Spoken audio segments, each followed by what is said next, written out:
siècle numéro 15, l'hôtel de la Haute-Mule était la résidence en ville de l'abbaye de Fontevraud. Le quartier de la cité était protégé par un mur construit à partir du milieu du IIIe siècle, au moment des incursions barbares. L'enceinte gallo-romaine reprend le site fortifié par les Gaulois. Le nom romain de la ville d'Angers est Julio Magus, ce qui signifie le marché de Jules, Monseigneur Frépel. À l'autre extrémité du promontoire rocheux se dresse la cathédrale Saint-Maurice. L'actuelle construction est édifiée entre les années 1150 et 1270. La cathédrale est un témoignage de l'art gothique angevin, dont les caractéristiques principales sont la nef unique, couverte de voûtes sur croisées d'ogives, au profil très bombé, et une grande sobriété du décor.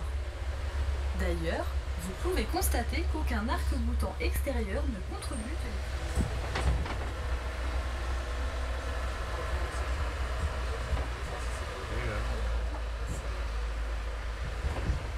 Place Sainte-Croix. Sur la gauche, nous longeons la place Sainte-Croix, dont le nom évoque une église disparue. La statue au centre de la place est celle de Monseigneur Frépel, évêque d'Angers et créateur de l'Université catholique de l'Ouest en 1871. À droite, la rue Saint-Aubin, aujourd'hui piétonne, est une ancienne voie gallo-romaine importante, l'une des principales artères d'est en ouest de la ville. La rivière est canalisée après la terrible inondation de 1856 et les quais que vous voyez sont réalisés dans la seconde moitié du XIXe siècle.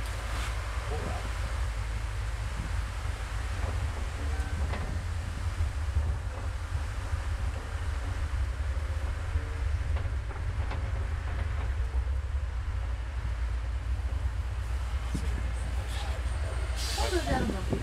Nous franchissons la Maine, rivière la plus courte de France, puisqu'elle ne parcourt qu'environ 10 km. Le pont, beaucoup plus long à l'origine, était le seul pont carrossable jusqu'au XIXe siècle pour rejoindre le quartier d'Outremen, la Doutre. À droite et à gauche, les ponts de la Haute et de la Basse Chaîne rappellent qu'au Moyen-Âge, des chaînes étaient tendues en prolongement des remparts pour empêcher les invasions par voie d'eau. Vous pourrez découvrir de belles voûtes des types de vignes bénies.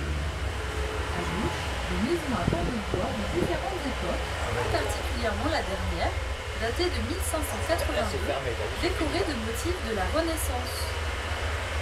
À droite, au fond de la place, se dresse l'église abbatiale Notre-Dame de Ronceret. De nombreuses expositions temporaires y sont organisées. Sur votre droite, la place de la Laiterie était le cœur du quartier. Toujours à droite, vous voyez l'ancienne route gallo-romaine de Rennes-Laval.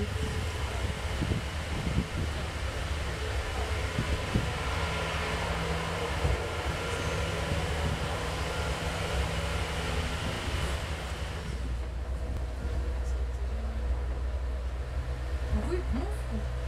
À droite, nous longeons toujours le mur d'enceinte du couvent des Bénédictines de Notre-Dame du Calvaire.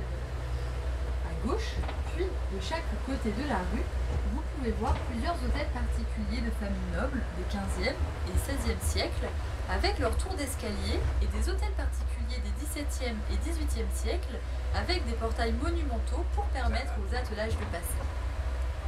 Ils ont des façades décorées de lucarnes à frontons triangulaires et circulaires.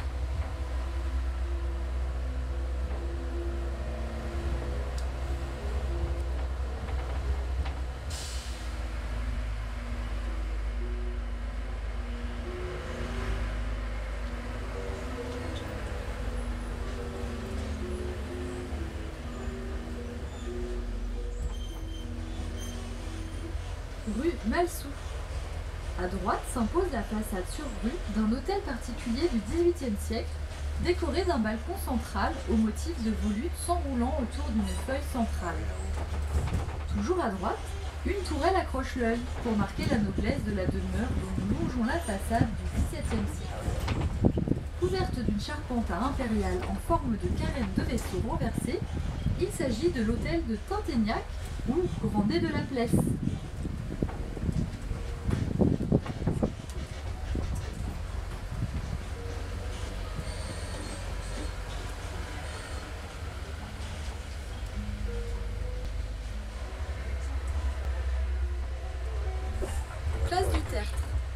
La place était jusqu'à la fin du XVIIIe siècle le cimetière de la paroisse de la Trinité.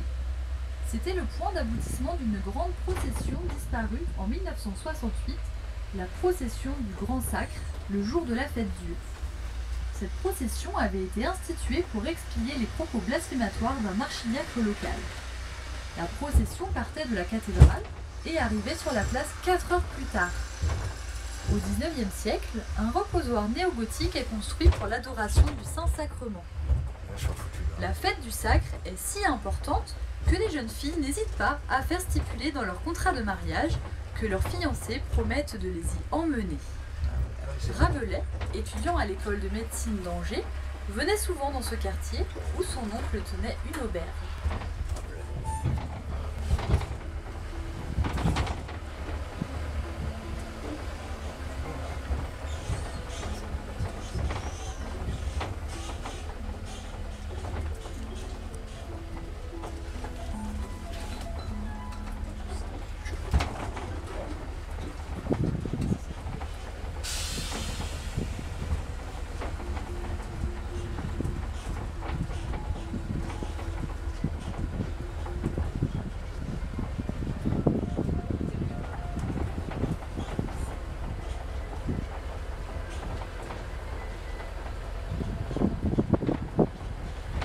Saint-Jean. Nous longeons à gauche la façade principale de ces greniers. Dessous, dans les caves, se déroulent les chapitres et les cérémonies d'intronisation de l'ordre des Sacavins. Les chevaliers de l'ordre jouent un rôle d'ambassadeurs des vins d'Anjou et de Saumur. À gauche, après le virage, vous pouvez apercevoir la chapelle et les galeries du cloître de l'ancien hôpital Saint-Jean. Nous suivons à gauche le mur de clôture des jardins de cet ancien hôpital. L'hôpital Saint-Jean est fondé vers 1175 par Henri de Plantagenet, roi d'Angleterre et comte d'Anjou. Henri II aurait voulu expier sa responsabilité dans le meurtre de saint Thomas Becket, archevêque de Canterbury et son ami d'enfance.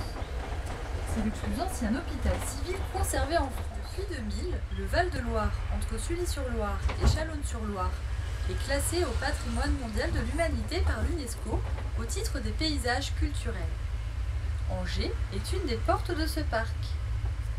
À partir du port d'Angers, sur votre gauche, plusieurs bateaux croisières vous proposent des promenades conférences et repas sur certains des 300 km de voies navigables que comptent la Sarthe, la Mayenne et la Maine. Pour toutes vos locations, n'hésitez pas à contacter Angers Loire Tourisme et plus particulièrement la Maison du Port, ouverte tous les jours en juillet, août et les week-ends de mai, juin et septembre.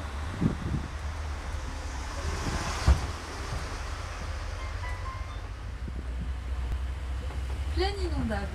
De nombreux sentiers de randonnée pédestre longent la Maine en aval et en amont de la ville, sur le territoire des basses vallées angevines.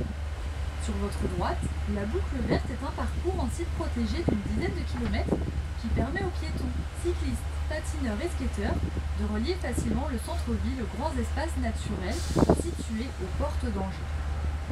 Angers est une ville aérée, fleurie, où il fait bon vivre. 638 hectares d'espace vert l'embellissent. La ville profite d'un cadre de vie exceptionnel, épaulé par une politique ambitieuse d'aménagement paysager. Les Angevins plébiscitent le développement durable et le respect de l'environnement. La filière horticole est solidement implantée en Anjou, avec ses écoles et ses salons.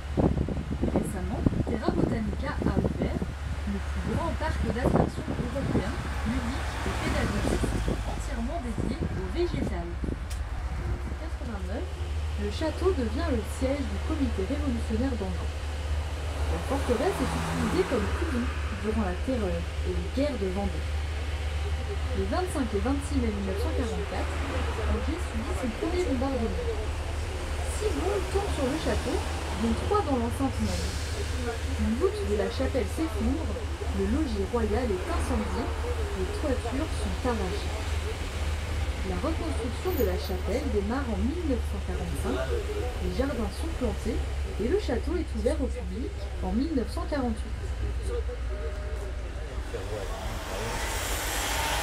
Nous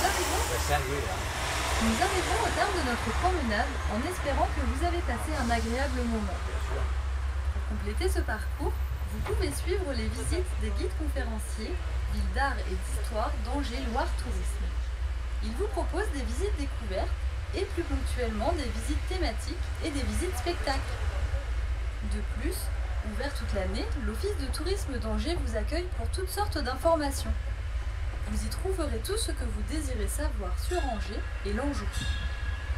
Gardez bien votre ticket, il vous offre une réduction sur les visites en petit train du Val-de-Loire, Tours, Le Mans et Amboise. Nous vous souhaitons un excellent séjour parmi nous et à très bientôt. Merci.